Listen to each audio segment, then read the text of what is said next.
Maxime. You're looking so beautiful as always. Thank Wow. you. I just want to put on like a mini face bead. So I yeah. must thank you so much for putting the manifest date for this interview. And I know it's like 12 o'clock now for in China. Yes, it is. Wow. When do you sleep? I actually don't like sleeping here. Yeah. I figured that's why I'm asking because I think if I text you any time of the day, of the night, you'll respond. But I But don't know why why? with people that live in China, most of us don't like sleeping. I know even with some other people, when I text them very late in the night, and people will just respond like They'll be immediately. up. Oh Yeah, my so I God. don't know what's And I happening. think, Maybe a lot of us have sleep problems or whatever, which I but don't have how? because when it's time to sleep, I just go right to sleep. But yeah. So I've never been to China. I've been to Germany, and Mhm. Germany in summer, the sun sets at around 10 o'clock at night. And how is it like in China? No, I don't think we have that same advantage. I think it's Okay. like normal SA inland type of sunrise sunset vibes. Yeah. So yeah, we definitely don't have the Cape Town effect and all of those things. Yes.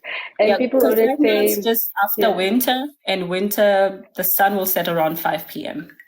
Okay, and people always say that the reason why Germans are so creative, like the technology, the cars, it's because of having that sunset at 10 o'clock. So they've got like long, long days than nights. So I thought Yes. maybe that's actually the case in China.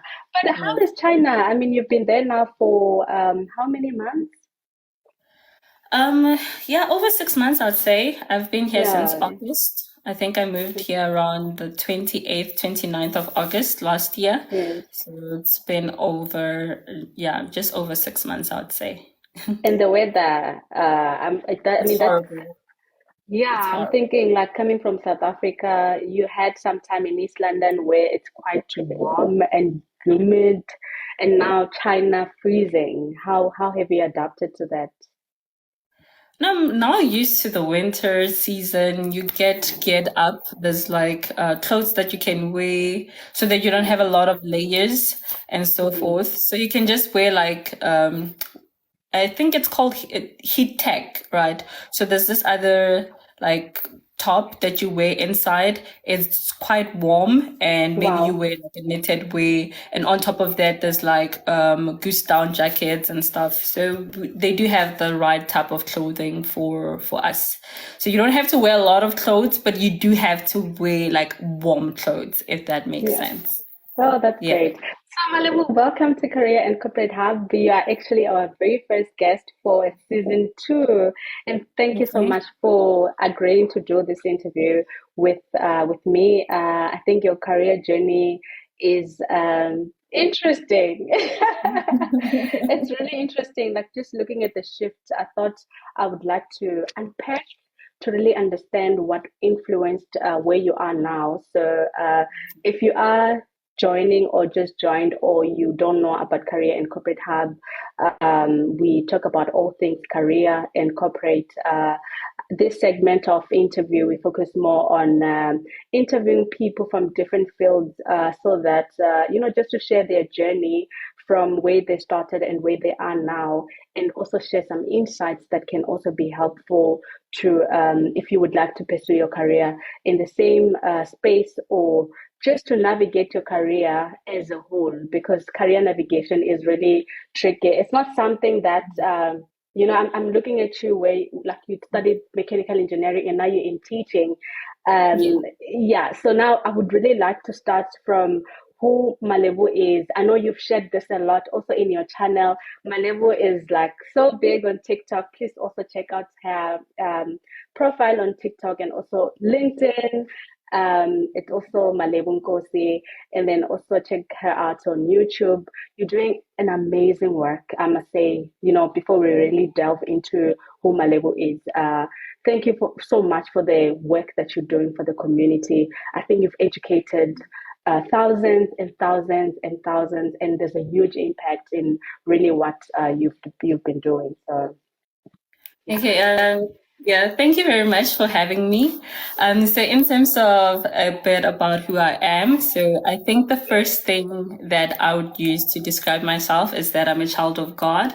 So that's quite an important identifier, or something that I resonate a lot with, because that really says a lot about who I am and everything else under that umbrella, basically. So I also teach English in China at a university, two universities at the moment. So this is my second semester where I've been teaching English to multiple levels, grad, even like doctorate level, right? So I've had Wow. doctorate students in my classroom, but Chinese students are not intimidating, honestly. They're sweethearts, like even doctorate level, they're not. Really? Yes, they're sweethearts, honestly. Wow. Well, the university level, the teenagers apparently, yeah, some people have had not so You know, nice when we talk experiences. about teenagers, like the Gen Z, we know what we are talking Mhm, about. mhm. Yeah. Yeah. Yes, so And I love how grounded also you are with your spirituality and also your journey. You've shared a lot about your spirituality or your journey with, yes. being born again, Christian, and where you are now in the teachings. So I thought I should add that before you continue. Okay. Sorry to cut you. Yeah. No, no problem. I also do content creations. I've been creating content since 2020, starting with YouTube, which is one of the hardest platform to start Oh, with. Twitter as well. I did try do Twitter for some time. Right now, I don't even post on Twitter unless I have to, because it's just a space that I don't want to navigate at all. I don't necessarily enjoy the Twitter spaces. And then I went on to I think Instagram and Facebook has always just been for personal reasons, never really mm, for like hardcore content creation. Then I would say that my first big-ish break when it comes to content creation was on TikTok, which started mm. around 2021. And I even lost an account that had 97,000 followers. Remember, I'm so sorry, Yeah, but you managed to build, I I managed to mean, build that up. that Yes. up. Yeah. Yeah, so Yeah. that's a bit about myself, I'll say, Mm, in a nutshell. I'm also a budding entrepreneur. So I do have mm. a number of businesses that I would like to I would like to really see it becoming a success after some time, but they're still like in their infancies. But it is definitely things that I'm busy with right now. So I do a lot of things, but I do Mm. appreciate doing that as well. I think it's a bit about who I am, because I'm a multi-potentialite, right? So I like doing a bit of everything, Yeah. but right now I'm trying to tone it down and, focus and prioritize. But otherwise, I Yeah. do like dipping my fingers into a lot of jars, yeah, and see how Yeah. it works out. And which there's nothing wrong with that because sometimes we get discouraged when we are told that we're focusing on a lot of things, and sometimes we're Yes, really just trying jack to of all find trades. exactly. And once you find that one thing that you've been looking for, you hold on to it. And really, when you're starting up, is always that process of trial and error, trial and Yeah, error. And really, once you find something that is aligned with your personality and something that you really enjoy, and which yeah, is aligned with your passion, your purpose, then you hold on to it. So I would also like us to touch on your upbringing so that, just to get to understand what influenced, a lot of things that you do. Sometimes we get discouraged when we are told that we're focusing on a lot of things, and sometimes we're yes, really just trying jack to of all find trades. exactly. And once you find that one thing that you've been looking for, you hold on to it. And really, when you're starting up, is always that process of trial and error, trial and Yeah, error. And really, once you find something that is aligned with your personality and something that you really enjoy, and which Yeah. is aligned with your passion, your purpose, then you hold on to it. So I would also like us to touch on your upbringing so that, just to get to understand what influenced, a lot of things that you do, and then also the shift from engineering to teaching. So, how was your upbringing like growing up? Initially, I grew up, I think, in a big household with my grandmother being the matriarchy, as I would call her. Mm, So I was raised by my grandmother in my, I'd say, my childhood. And then I got to live with my mom and my ex-stepdad in when we moved to a township called Soulsville. So I went to school, primary, high school there, and I decided quite early what I wanted to do, which was engineering in grade six. yeah, And I also decided which university I wanted to go to quite early as well, because I was doing gymnastics and we used to go to the University of Pretoria to compete. So then I found out that it's actually a university, and I decided that I'm gonna end up going to that university to attend that university. And it was actually the only university I applied to in matric. serious. Yes, and fortunately, I got in, and I Yeah. also got into engineering through that route. I also went to a technical high school, which is Mhm. where I got exposed to mechanical technology, engineering, graphics, Yeah, and design, and so forth. So I yeah. was fortunate in the sense of I sort of knew what I wanted to do quite Hmm. early, which sort of helped me to navigate various spaces, like which high school I needed to go to and Yeah. which subjects I needed to take. So that was like an easy thing for me to do because Hmm. pretty early I had already decided that I wanted to do one, two, three, so which was the grace of God in some sense, helping me to navigate spaces I didn't really quite understand at that point, but I navigated them with ease, if I might call it that. But yeah, Yeah. it's just God just helping me to navigate those spaces quite easily. So Yeah. And I mean, looking at technical high school, university engineering, that's like male dominated yeah. spaces. How did you navigate that? How was it like, being in that space where you are a minority? I was a tomboy, so I didn't necessarily, I didn't feel left out. Like, so there wasn't an Okay. instance Okay. where I felt like, oh, I'm the only girl here, or I'm Yeah. like part of the mind. Like, let's just say in the engineering field, there's about 1,000 students, right? And maybe about 100 or so could be girls, especially at UP. It Yeah. was like that male dominated, but I didn't feel the testosterone levels just being that high. Honestly, it wasn't a factor for me, but Yeah. maybe because I grew up around a lot of males and I grew up having a lot of male friends, so it didn't really like take a toll on the way I thingy navigated those spaces. It was just like I would be the only girl in the group, and it didn't feel It's any. like, It didn't seem anyhow to me. Yeah, but I know with a lot of people, obviously, you have to navigate through that whole, it's a male dominated space. But with me, it never really was a factor, if I'm being honest. Yeah, mm, it's just, I was used to being in male dominated spaces because of yeah. my tomboyish ways as well.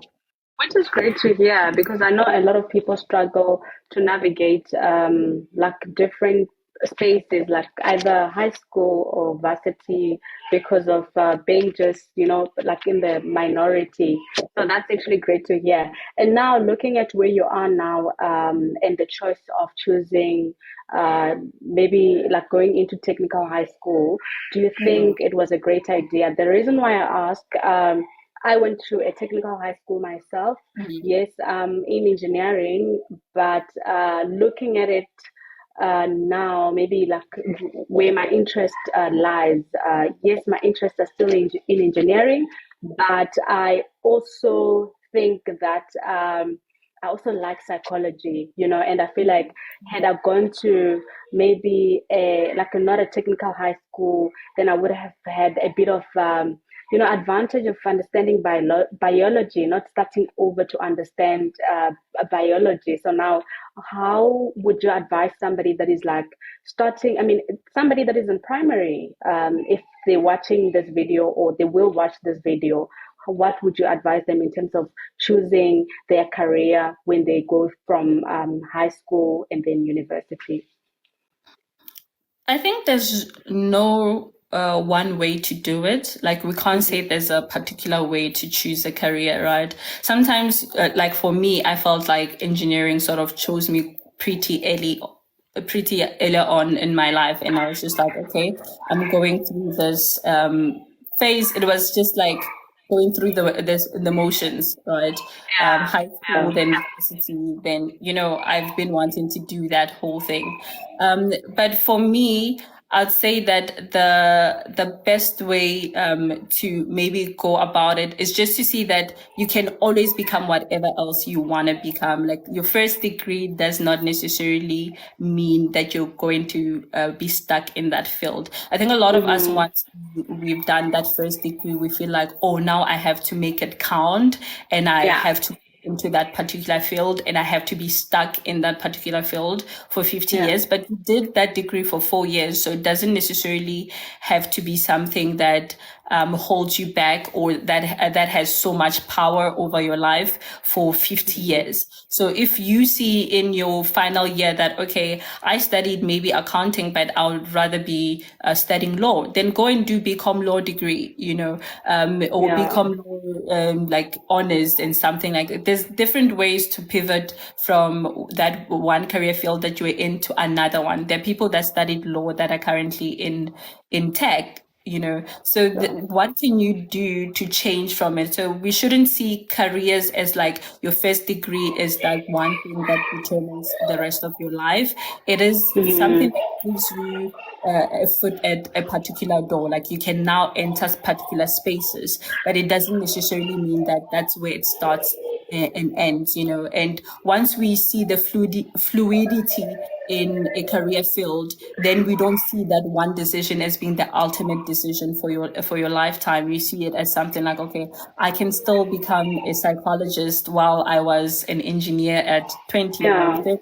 And we always feel that, okay, I have to make it count. I think that's the one thing that holds a lot of us back, that we feel like, I have to make it count. I have to make it count. Because a lot of us got it from a very difficult space. We worked quite hard to attain especially our first qualifications. The amount of work you put in, you really want to see results, return on investment, and so forth. But it shouldn't be something that holds you back. Like, once you realize, like, okay, maybe I need to be in a certain space, or I'm happier in particular spaces, then see how you can get into those spaces using that particular degree. Like, right now, I haven't studied any other thing apart from the qualifications that I studied in my undergrad and postgrad, apart from the TEFL certificate, which wasn't even something that was advanced. You Yeah. understand what I mean? I'm still using the same qualification that I got in engineering to teach. So it's not that Um, hard, but we've made it a hard thing to say, oh, I have to start I have to do like another qualification, just to find out that you can just do one postgraduate qualification or you'll be one fine. certification, and you can change and you can pivot. And I like that. I like how you Mhm. explained pivoting, because I remember when I wanted to do psychology, and one of my partners in actually my partner in mentorship Yeah, group, she gave me just a list of courses that I can do in order for me to be qualified as exactly. like, or rather an accredited coach. Yeah. The path that I would like to pivot into. And I was like, okay, out there I was looking for a master's degree in psychology, and now I couldn't get, I couldn't enroll to it because I don't have any health You don't have a plan. background. Hmm. Yes, but I really like how you explained it. But then Yeah, again, I also feel like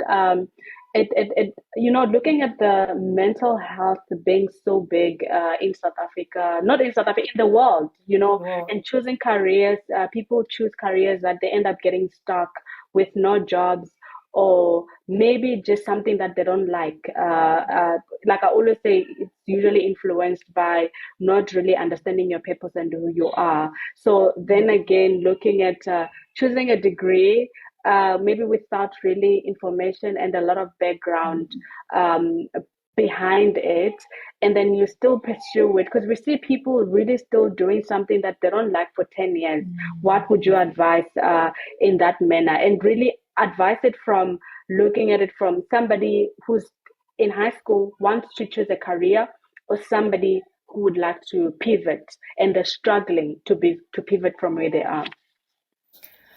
Well, from a high school level, you can only know what you believe you will like. So it's not an easy decision to make. So you're only making that decision based on how much information you have at your disposal at that point in time. And looking back, I didn't know anything about engineering, if I'm being honest. When I made that decision back in grade 6, the only thing I knew was that engineers are good at math and science. And I just looked at the fact that, oh, okay, I think I'm good at math and science.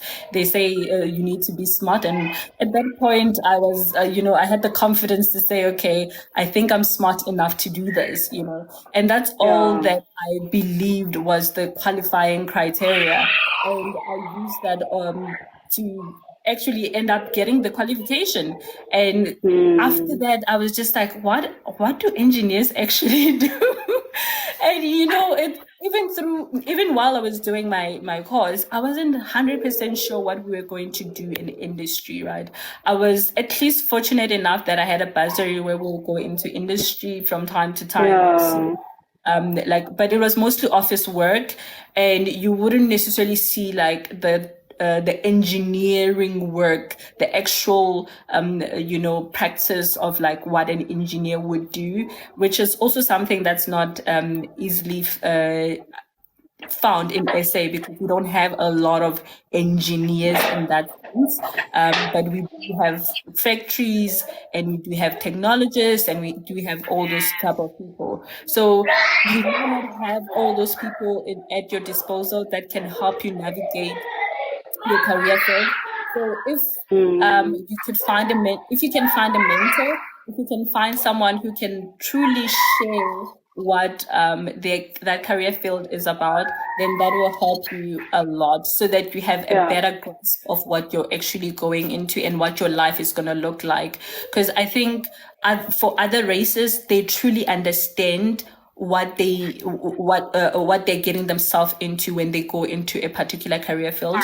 And with us, it's the glitz and the glamour of it all. Like, oh, there's money, and like now you jump into it. But there's money where you like that. For me, I feel like you don't follow the money, follow the passion, because wherever you put in effort, there's always going to be and if you're not passionate about something, you won't put in the effort. So there won't be as much reward as you think there will be, because you'll just be like a mediocre engineer. So you're in the engineering field, but your engineering skills are mediocre, or your engineering output is just mediocre because you're just not into it. It's not something that you're passionate about. So follow your passion.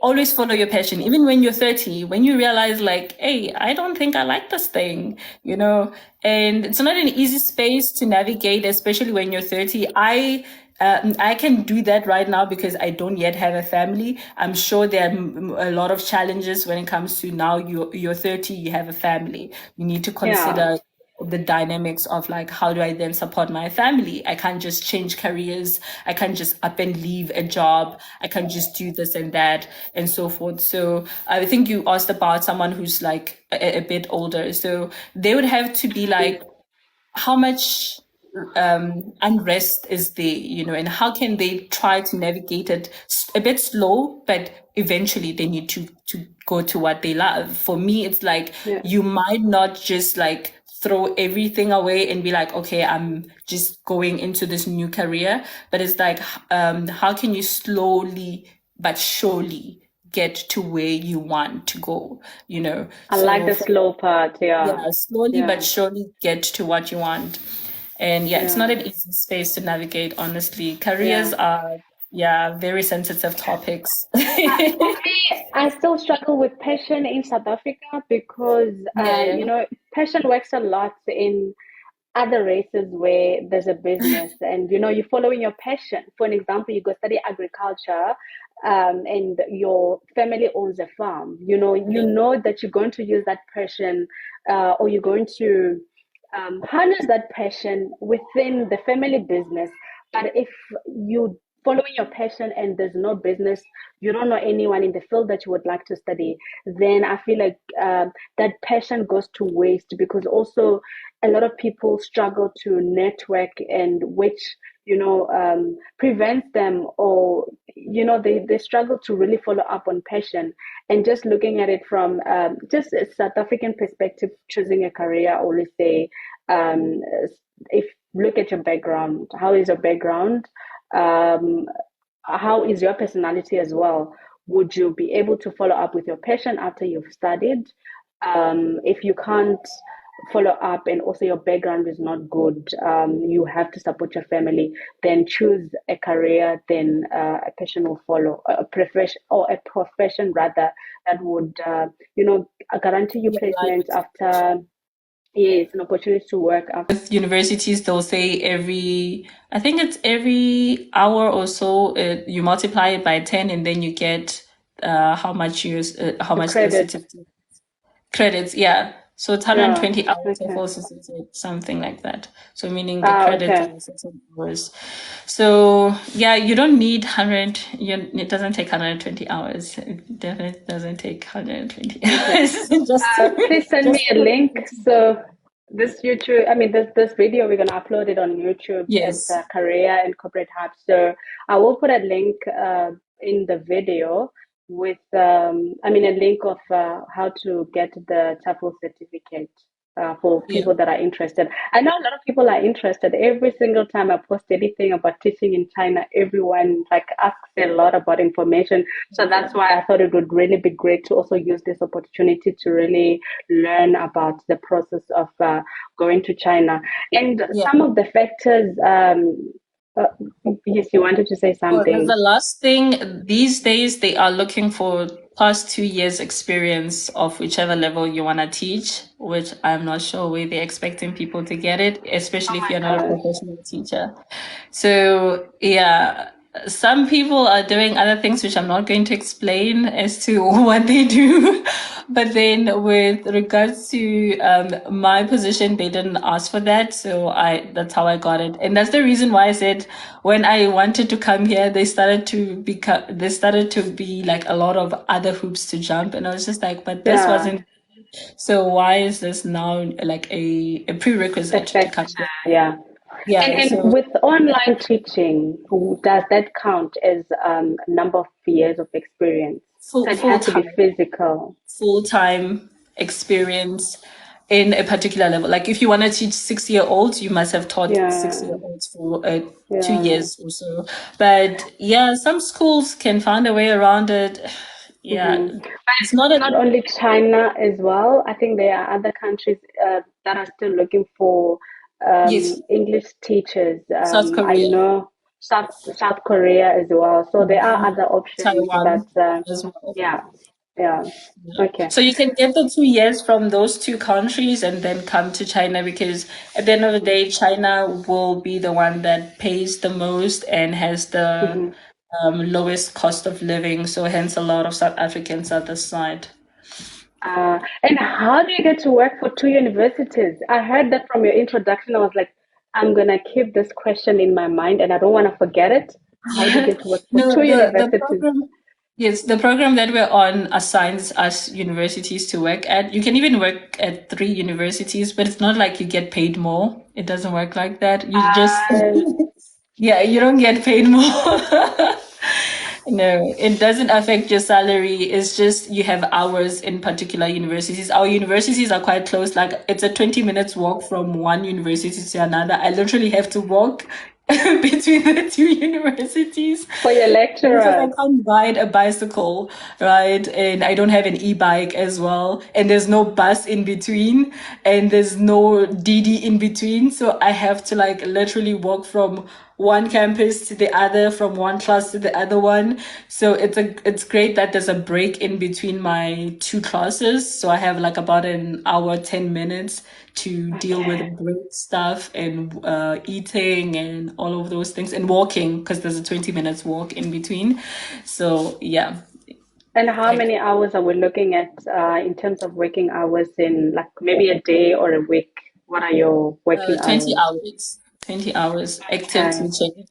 Yeah, okay. I don't have admin, so I just do 20 hours and that's it.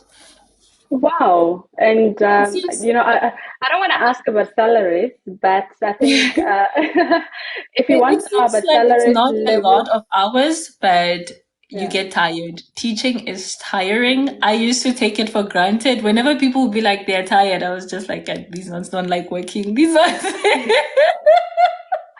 And when you were saying that they want experienced teachers now, Yeah. I in my mind I was thinking I know where they're coming from, because a lot of people now have they have these degrees that they are unable to find jobs, and then they go do their TEFL certificates, and then they go work, but yet they're not passionate about teaching. So it's like really it also affects how The they show up, quality. the Hmm. quality of the work, yes. So, yeah. But now, I often get when I talk a lot about choosing careers that would allow you to go work in overseas, people always talk about what about the money for traveling to overseas? How does that work? Like, how is the money? I mean, the preparations for moving over. You with teaching in China, you prepare by yourself. They don't necessarily assist with the preparation, but it's plus minus 3K. You spend plus minus 3K for all the documents that you need. So it's not a lot of money that you need to spend initially, but you might need to pay for your own flights, and you also might need to pay for your own rent in the first couple of months. So you need to save Okay. up for your documents that you attain, that you're going to be, those documents that I spoke about. You need to do certain things with those documents. There's a video that I have to say what you need to do, when and how. Then you have all your documents ready. Then once you have those documents ready, you send them to. You start looking for recruiters. They'll ask you for those documents. Are they Mhm. ready? Then you say, "Cool, yes, they are ready." And they will give you once they give you a job offer, they'll give you a notification letter that Yeah. allows you to get a visa. And after getting a visa, you can come to the country, and you then do a work permit and a work resident, right? While you're this side. Then there was another thing that I wanted to mention. Okay, I think I forgot what I lost my train of thought with that one. We'll include the video that has all the requirements in this video as well, so Description that box. Okay. yes, in the description box, so that that information is there. So thank you also for specifying that you do have a video that has that information, because I think a lot of people are always asking, where do I get this information? But the information is like really there, and Yeah. Malibu shares a lot about. Teaching in China, teaching online. If you go to her TikTok now and just search teaching online or teaching in China, you have the information. So yeah. So Mhm. in closing, is there anything that you would like to add that you think would have been beneficial for this interview that I did not touch on? Uh, okay, there's something that's going on. I don't know if it's happening on your side. It's telling me that the live is ending in a minute. Are you saying no? I can see it on my side. Okay, maybe let's wrap up in a minute. On my side, you're still very clean.